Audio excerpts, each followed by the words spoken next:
I'm now going to show you a technique I developed years ago called mid-tone contrast. It's more of a printing enhancement than it is a screen enhancement, although in many cases it will make the image look better on the screen. And what it does is it goes in and enhances the separation between your mid-tone values. It leaves your shadows completely untouched and your highlights completely untouched. So what we do is we move to the top of our layer stack, hold down our Option key, go to the drop-down menu, go down to Merge Visible, keeping the Option key depressed, and let go here. And we've now created what we call a stamp layer or a composite layer. So I'm going to click on the name and give it a new name, which is MTC, which stands for Mid-Tone Contrast. And then I'm going to click on the far right of the layer, and it brings up my layer style. I'm going to change the blend mode to overlay.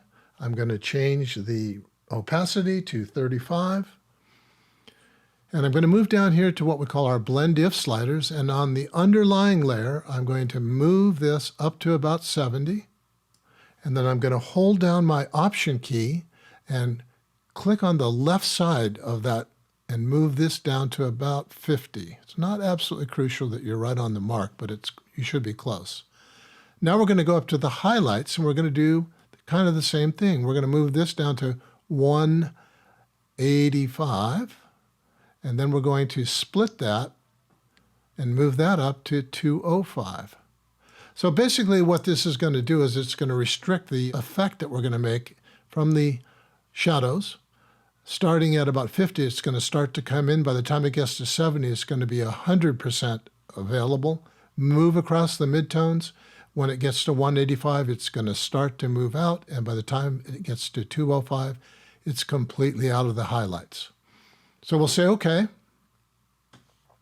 We'll now go up to Filter, down to Other, to High Pass, and we're going to make a radius setting of 50. That's 50.